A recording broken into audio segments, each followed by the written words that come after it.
ఓం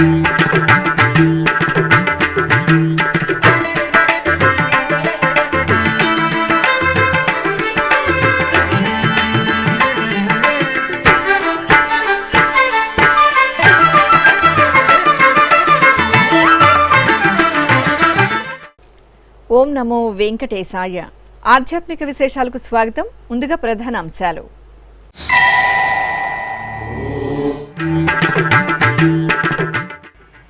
బంగారు సంపెంగల అర్చనలో అప్పన్న దర్శనం. సింహాచల క్షేత్రంలో వైభవంగా మాసోత్సవం.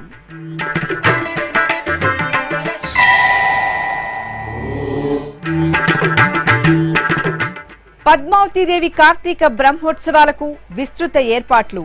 టీటీడీ అధికారులు, జిల్లా యంత్రాంగంతో ఈవో ధర్మారెడ్డి సమీక్ష.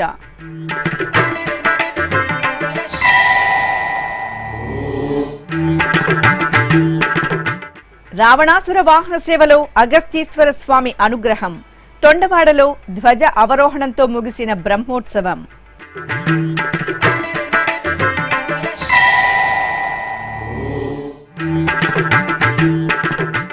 సుగంధ పరిమళ ద్రవ్యాలలో గురు దక్షిణామూర్తి దర్శనం. శ్రీకాళహస్తీశ్వరాలయంలో భక్తుల ఆనంద నందనం.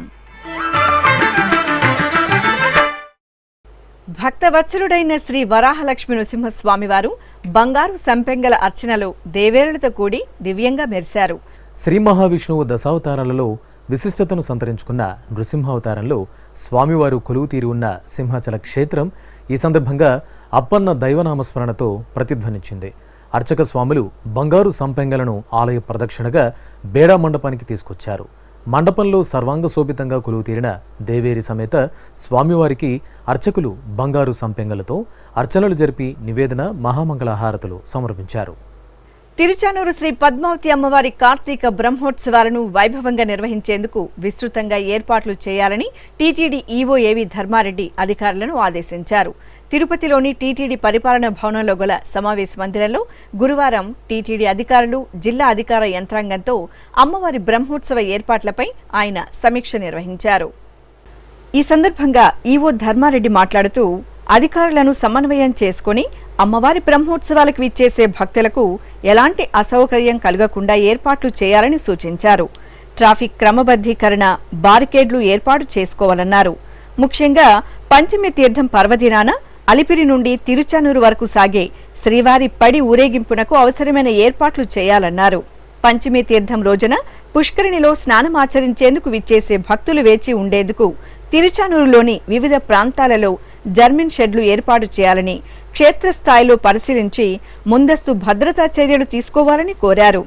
భక్తులకు సేవలు అందించేందుకు తగినంత మంది శ్రీవారి సేవకులను ఏర్పాటు చేయాలని, స్నపన తిరుమంజనం, ఇతర వాహన సేవలను ఎస్వీబీసీ ద్వారా ప్రత్యక్ష ప్రసారం చేయాలని ఆదేశించారు.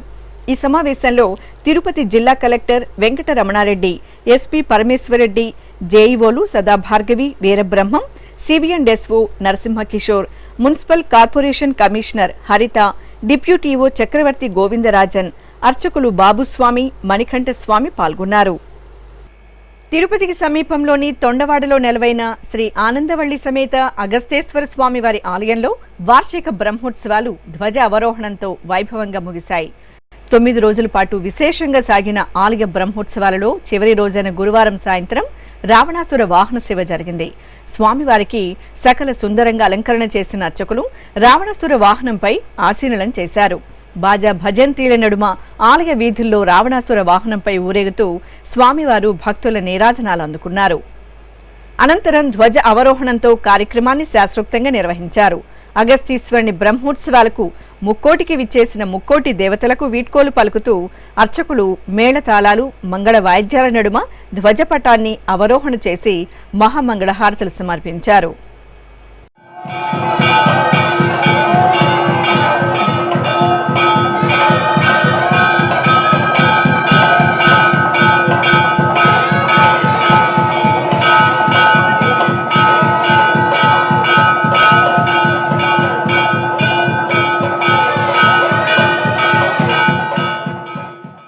శ్రీకాళహస్తీశ్వరాలయంలో శ్రీ గురు దక్షిణామూర్తి స్వామివారికి అభిషేకోత్సవం వైభవంగా జరిగింది.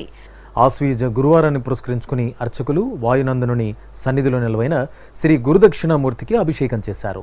ముందుగా కలశ స్థాపన, పుణ్యాహవచనం, గణపతి పూజ, కలశ పూజ, సంకల్ప పూజలను నిర్వహించారు. అనంతరం పంచామృతాలు, పలు రకాల విశేష పరిమళ ద్రవ్యాలతో స్వామివారికి మనోహరంగా అభిషేకం నిర్వహించారు. బంగారు ఆభరణాలు, పుష్పమాలలు, శనగల హారాలతో గురుదక్షిణామూర్తికి దివ్యంగా అలంకరణ చేసి నైవేద్యం, మహామంగళహారతులు సమర్పించారు. ప్రభుం ప్రాణనాథం విభుం విశ్వనాథం జగన్నాథనాథం సదానందభాజం భవద్భవ్యభూతేశ్వరం భూతనాథం శివం శంకరం శంభుమేశానమీడే గళేరుండమాలం తనౌ సర్పజాలం మహాకాలకాలం గణేశాదిపాలం జటాజూట గంగోత్తరం కైర్విశిష్యం శివం శంకరం శంభుమేశానమీడే ముదామాకరం మండనం మండయంతం మహామండలం భస్మభూషాధరంతం. తిరుపతిలోని జాతీయ సంస్కృత విశ్వవిద్యాలయంలో గురువారం విమానార్చన కల్పం అనే అంశంపై సదస్సు ప్రారంభమైంది. 2 రోజుల పాటు జరిగే ఈ కార్యక్రమాన్ని వైస్ ఛాన్సలర్ ఆచార్య జిఎస్ఆర్ కృష్ణమూర్తి, డీన్ ఆచార్య టివి రాఘవాచార్యులు, ప్రముఖ వైఖానస పండితులు వి శ్రీనివాస దీక్షితులు, పి సత్యనారాయణ ఆచార్యులు జ్యోతి ప్రజ్వలన చేసి ప్రారంభించారు. తరువాత వీరు శ్రీవారి చిత్రపటానికి ప్రత్యేక పూజలు నిర్వహించారు. ఆపై ఆచార్య వేదాంత విష్ణు భట్టాచార్యుల అనువాదంతో శ్రీ వైఖానస పీఠం తిరుపతి అధ్యక్షులు గంజాం ప్రభాకరాచార్యులు ప్రచురించిన యజ్ఞాధికార గ్రంథాన్ని అతిథులు ఆవిష్కరించారు. ఈ సందర్భంగా ఉపకులపతి ఆచార్య జిఎస్ఆర్ కృష్ణమూర్తి మాట్లాడుతూ జాతీయ సంస్కృత విశ్వవిద్యాలయంలో ఆగమ శాస్త్రాలపై అనేక పరిశోధనలు జరిపి ఆగమ శాస్త్రాల అభివృద్ధికి కృషి చేస్తున్నట్టు ఆయన వివరించారు. రాష్ట్రీయ సంస్కృత విశ్వవిద్యాలయం శ్రీ వెంకటేశ్వర అనుగ్రహం చేతనే ఇక్కడ నెలకొల్పబడింది. వారు ఇచ్చినటువంటి భూఖండంలోనే మా భవనాలన్నీ కూడా ఉన్నాయి. మొట్టమొదటిగా ఈ విశ్వవిద్యాలయం విద్యాపీఠంగా అవతరించింది మనకు ఈ తిరుమల తిరుపతి దేవస్థానాల యొక్క భవనాల్లోనే. అందుకే ఇక్కడ స్వామివారికి అర్చించేటువంటి వైఖానసాగమం యొక్క పీఠాన్ని కూడా ఇక్కడ స్థాపించాలి అని స్థిర సంకల్పంతో, ఆ శుభ సంకల్పంతో ఈ ఆగమ విభాగం ఆరంభమైంది. ఈ ఆగమంలో మొట్టమొదటిగా వైఖానసం, అలాగే పాంచరాత్రం ఇలా దినదినం ప్రవర్తమానం అవుతూ ఉంది. ఆ సమయంలో వైఖానస గ్రంథాలన్నింటినో ఇక్కడ సంగ్రహించి ఆనాటి విద్వాంసులంతా కూడా శ్రీ తాతాచార్యుల వారు మొదలైన వారంతా కూడా ఇక్కడ ముద్రించారు. అదే అనుచానంగా మనకి ఇక్కడ ఈ విభాగం దినదిన ప్రవర్ధమానం అవుతోంది. మా అధ్యాపకులు అలాగే శోధ విద్యార్థులు వీరంతా కూడా ఆగమశాస్త్రంలో పరిశోధనలు చేస్తూ ఉన్నారు. ఈ 2 రోజులు మనం చేసుకునేటువంటి ఈ కార్యక్రమంలో విమానార్చనా కల్పం మీద ఇక్కడ విశేషమైనటువంటి చర్చలు, దాని మీద ఇంకా అనేక రకమైన వ్యాఖ్యానాలు, ప్రవచనాలు ఇవన్నీ జరుగుతాయి. ఎక్కడెక్కడి నుంచో మనకి విద్వాంసులు ఇక్కడికి వచ్చారు. మైసూరు నుంచి సత్యనారాయణాచార్యుల వారు వచ్చారు, కొవ్వూరు నుంచి శ్రీనివాస దీక్షితులు గారు వచ్చారు, ఇంకా చెన్నై నుంచి ముత్తుస్వామి వారు వీరంతా వచ్చారు. వీరందరూ కూడా ఇక్కడ ఈ 2 రోజుల్లోనూ ఆయా విమానార్చనా కల్పంలో ఉండేటువంటి విషయాలన్నింటినీ చర్చించి ప్రవచనం ద్వారా మా అందరికీ కూడా తెలియజేస్తారు. ఈ కార్యక్రమంతో మా విభాగం ఇంకా ఇతోధికంగా అభివృద్ధి చెందుతుందని ఆశిస్తున్నాను. అనంతరం ఈ సమావేశంలో పాల్గొన్న ముఖ్య అతిథులతో పాటు వైఖానస ఆగమ శాస్త్రానికి విశేషంగా సేవలు అందిస్తున్న పలువురు వైఖానస పండితులను ఘనంగా సత్కరించారు.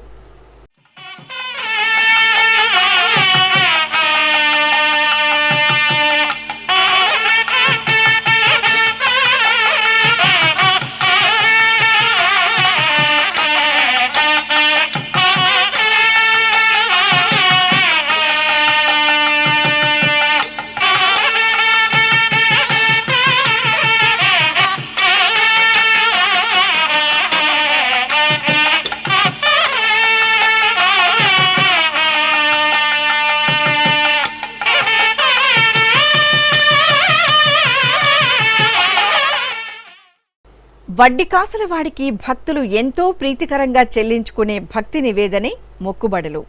ఏ కష్టం వచ్చినా ఆపద ముక్కులవాడి చెంతకు ఆర్తిగా తరలివచ్చి కొండంత దేవునికి శక్తిమేర కానుకలను సమర్పించి మొక్కులు చెల్లించుకుంటారు అశేష భక్తకోటి.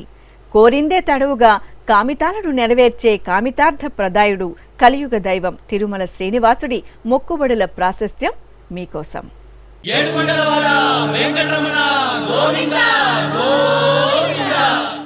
ఇష్టార్థాలను తీర్చే కల్పవృక్షంగా, కామధేనువుగా, అద్భుతమైన చింతామణిగా అంతా తానై వెంకటాచల క్షేత్రంలో కొలువుదీరిన దేవాది దేవుడు తిరుమలేశుడు. భక్తుల కోర్కెలు తీర్చే భక్త సులభుడిగా మోక్షాన్ని ముక్తిని ప్రసాదిస్తున్న కోటి వరాల రాయడు కొండల రాయడు.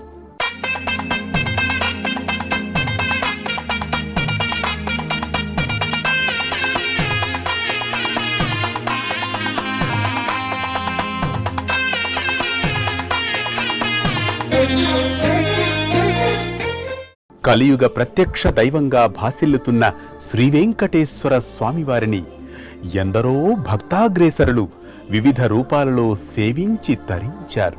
మరెందరో రాజులు చక్రవర్తులు భూరి విరాళాలను, ధన కనక వస్తు వాహనాలను సమర్పించుకున్నారు. సామాన్య భక్తుల నుంచి చక్రవర్తుల వరకు తమకు తోచిన రీతిలో మొక్కుబడులు చెల్లించుకుని ప్రణమిల్లారు. తిరుమల క్షేత్ర సంప్రదాయంలో ఆచారాలకు మొక్కుబడులకు విశేష ప్రాధాన్యం కల్పించబడింది. తమ కోర్కెలు తీరినవారు, తీర్చుకోవలసిన భక్తజనం ఇలా శ్రీవారికి మొక్కుబడులు చెల్లించడం అనాది కాలం నుంచి సత్సంప్రదాయంగా కొనసాగుతూ వస్తోంది.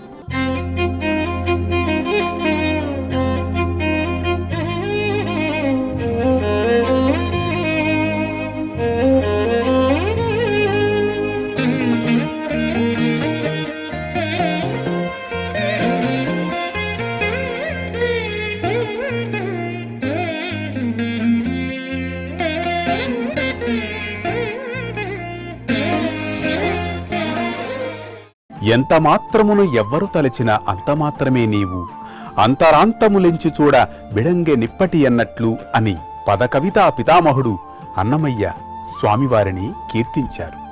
ఆచార వ్యవహారాలు వేరైనా, వారి భాష ఒకటి కాకపోయినా, వారు మొక్కులు విభిన్నంగా చెల్లించినా వాటన్నింటినీ స్వీకరించి వారు కోరిన కోర్కెలను తీరుస్తున్నాడు తిరుమలేశుడు.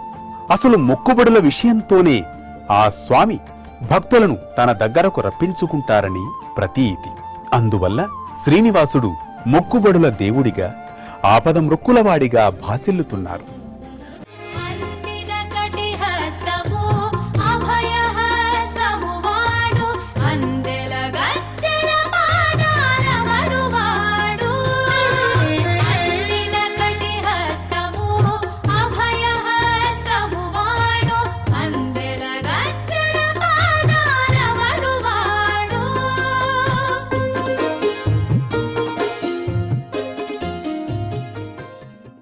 శ్రీవేంకటేశ్వర స్వామివారికి భక్తులు చెల్లించే మొక్కులు వివిధ రూపాలలో ఉంటాయి. వాటిల్లో తిరుమల చేరుకున్న భక్తులు ముందుగా సమర్పించే ప్రధానమైన మొక్కు తలనీలాల సమర్పణ. తరతమ భేదం లేకుండా స్త్రీలు, పురుషులు, పిల్లలు, పెద్దలు, సాధువులు, సన్యాసులు స్వామివారికి తలనీలాలను ప్రీతికరంగా సమర్పించుకుంటారు. వీరిలో పూర్తిగా తలనీలాలు సమర్పించేవారు కొందరైతే 3 కత్తెరలు సమర్పించుకునేవారు మరికొందరు. ఇందుకోసం టీటీడీ తిరుమలలో ప్రధాన కళ్యాణకట్టతో పాటు వివిధ ప్రాంతాలలో మినీ కళ్యాణకట్టలను అందుబాటులో ఉంచింది.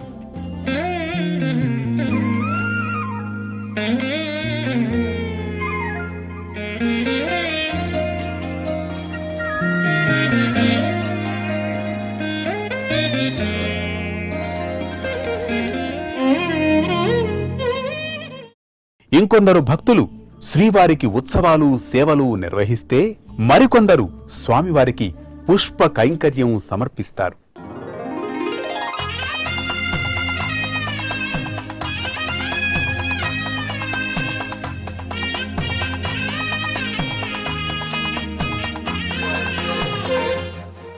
తమ స్వస్థలాల నుంచి భక్తులు పాదయాత్రగా వస్తామని మొక్కుకొని అలాగే తిరుమలకు చేరుకొని స్వామివారిని దర్శించుకుంటూ ఉంటారు. జోగి ఎత్తుకొని తిరుమలకు వస్తారు. అంటే భిక్షమెత్తుతూ తిరుమల యాత్ర చేపట్టడం. నిలువు దోపిడీలు ఇస్తారు, ముడుపులు సమర్పిస్తారు. ఇక శ్రీవారి ఆలయంలో నిర్వహించే మొక్కు తులాభారం మొక్కు. తులాభారంలో ముందుగా భక్తులు మొక్కుకున్నట్లు బియ్యం, ఉప్పు, బెల్లం, కలకండ, నాణేలు, వెండి తులాభారం మొక్కుగా చెల్లిస్తారు. శ్రీకృష్ణ దేవరాయలు, అచ్యుతరాయలు బంగారాన్ని తులాభారం మొక్కుగా సమర్పించుకున్నారు. అలాగే ఆలయ ప్రదక్షిణలు, అంగప్రదక్షిణల మొక్కును చెల్లిస్తారు. కొబ్బరికాయలు కొట్టి అఖండ దీపారాధనలు వెలిగిస్తారు. పులిహోర, పొంగళ్లను నివేదిస్తారు. సంతానం కలిగిన వారు వెండి, బంగారు ఊయలను సమర్పిస్తారు. ఇవేగాక ఆయా కంపెనీలు తమ మొదటి ఉత్పత్తులైన కార్లు, లారీలు, ద్విచక్ర వాహనాలను మొక్కులుగా తీర్చుకుంటారు. అదేవిధంగా తిరుమలేశుడికి ఏడాది పొడవునా జరిగే అనేక ఉత్సవాలు, ఊరేగింపులలో ముందు నడిచే గజ, తురగ, వృషభరాజాలను కూడా మొక్కుబడులుగా సమర్పిస్తారు. నాడు మైసూరు మహారాజు, నేడు కర్ణాటక ప్రభుత్వం శ్రీవారికి గజాలను కానుకగా అందజేశాయి.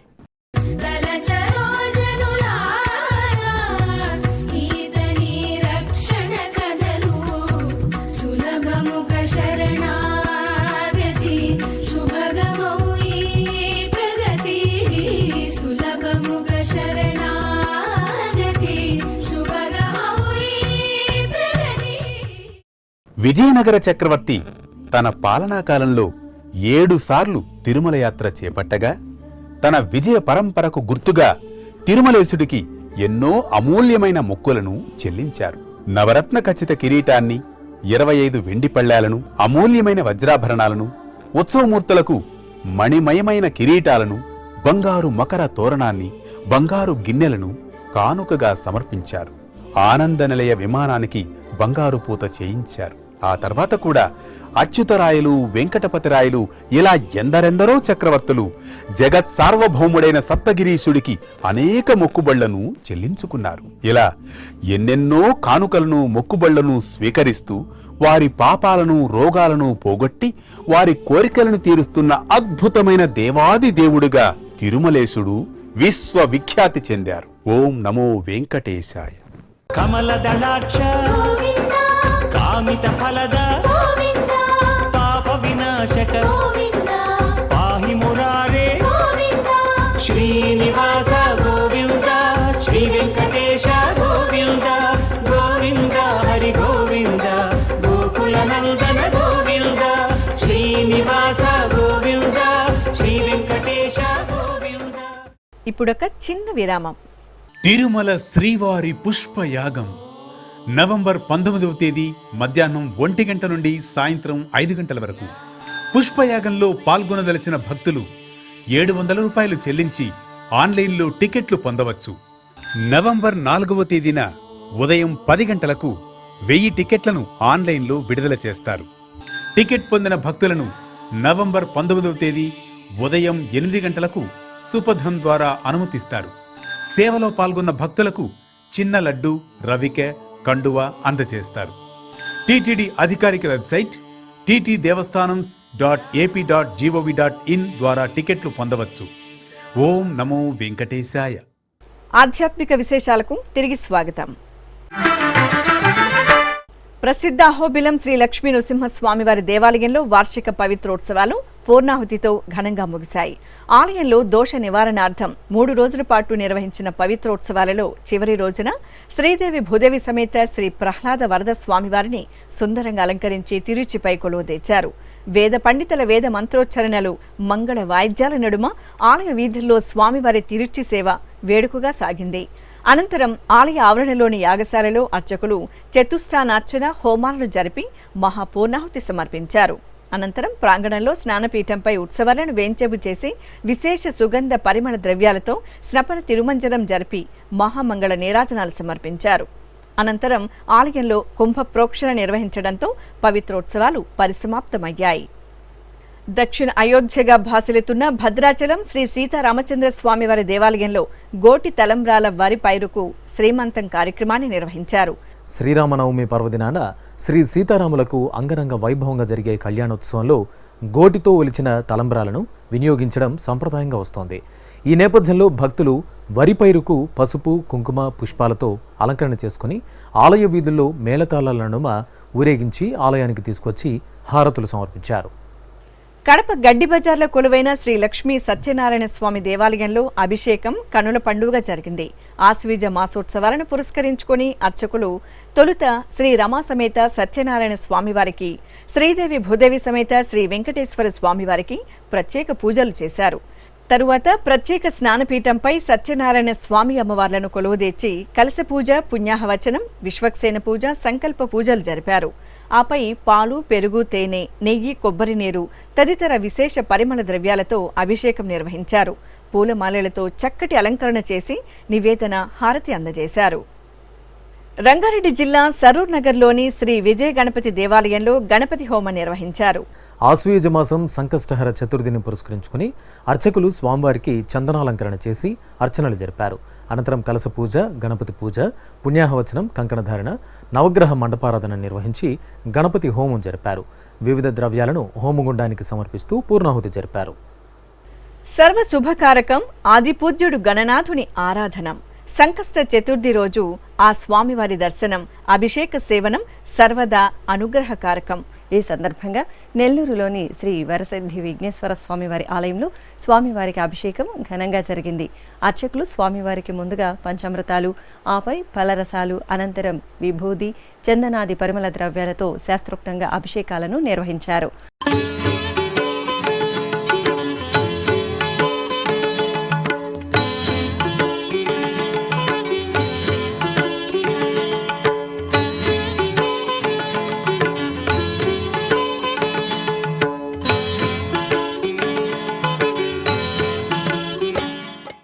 అభిషేకానంతరం స్వామివారిని సర్వాంగ సుందరంగా అలంకరించి భక్తులకు దర్శనం కల్పించారు. సర్వ సంకటాలను పోగొట్టి కార్యసిద్ధిని ప్రసాదించే దేవుడు విఘ్నేశ్వరుడు. సంకష్టహర చతుర్థి సందర్భంగా చిత్తూరు సంతపేటలోని శ్రీ వరసిద్ధి వినాయక స్వామివారి ఆలయంలో మంగళాభిషేకాలను వైభవంగా జరిపారు. ముందుగా సంకల్ప పూజలను పూర్తి చేశారు. ఆపై పార్వతీ నందనుడి మూలమూర్తికి, ఉత్సవమూర్తికి ఏకకాలంలో పంచామృతాలు, పండ్ల రసాలు, సుగంధ ద్రవ్యాలతో కనుల పండుగ అభిషేకాలను నిర్వహించారు.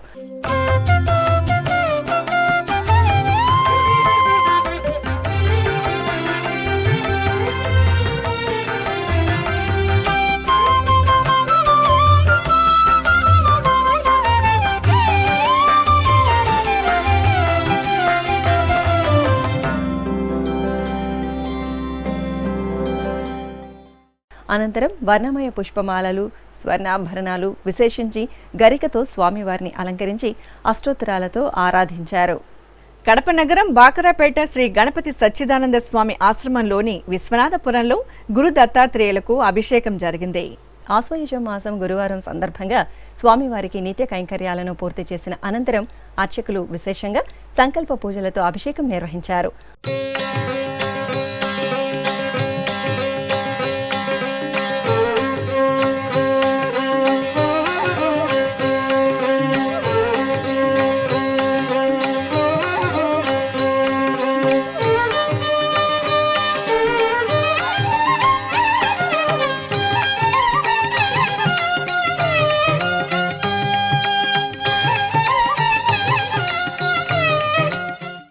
ఆపై త్రిమూర్తి స్వరూపులైన శ్రీ దత్త భగవానులను సర్వాంగ సుందరంగా అలంకరించి భక్తులకు దర్శనం కల్పించారు.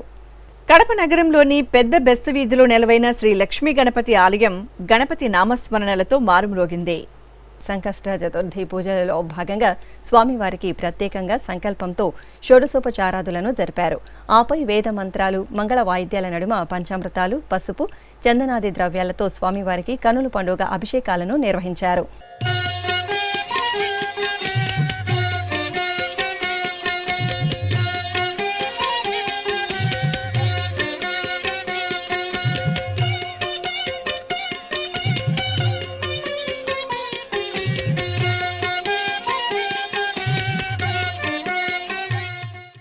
అనంతరం స్వామివారికి పుష్పమాలలను అలంకరించి సహస్రనామార్చనలతో సేవించారు. అనంతపురంలోని శ్రీ కోదండరామస్వామి వారి ఆలయంలో శివపార్వతుల ముద్దుల తనయుడు గణపతికి విశేష ఆరాధనలు జరిగాయి. సంకష్టహార చతుర్థిని పురస్కరించుకుని ఆలయంలో శ్రీ గణనాథుని సన్నిధిలో సామూహికంగా సంకష్టహార చతుర్థి వ్రతాలను నిర్వహించారు. ముందుగా విఘ్నాధిపతి దివ్యమంగళమూర్తిని సర్వాలంకార శోభితంగా కొలువుదీర్చి షోడశోపచార పూజలతో సేవించారు. ఆపై భక్తుల చేత సంకల్ప పూజలను చేయించి శాస్త్రోక్తంగా వ్రతాన్ని పూర్తి చేశారు. అమ్మలగన్న అమ్మ ఓరుగల్లు వాసుల ఇలవేల్పు వరంగల్ శ్రీ భద్రకాళీదేవి ఆలయంలో గణనాథునికి అభిషేక సేవ చూడ చక్కగా సాగింది. సంకష్టహార చతుర్థి పూజలలో భాగంగా ఏకదంతుడికి అర్చకులు సంకల్పపూర్వకంగా విశేష అభిషేకాలను నిర్వహించారు. పలు రకాల ద్రవ్యాలతో సంప్రదాయబద్ధంగా సాగిన స్వామివారి అభిషేక సేవలో భక్తులు భక్తి ప్రపత్తులతో పాల్గొన్నారు. అభిషేకానంతరం స్వామివారికి ప్రత్యేక ఆరాధనలను నిర్వహించి ధూపదీప నైవేద్యాలు, నీరాజనాలు అందజేశారు. ఆధ్యాత్మిక విశేషాలు ఇంతటితో సమాప్తం. తిరిగి రేపు మధ్యాహ్నం 1 గంటకు ప్రసారమయ్యే ఆధ్యాత్మిక విశేషాల్లో మళ్ళీ కలుసుకుందాం. ఓం నమో వెంకటేశాయ.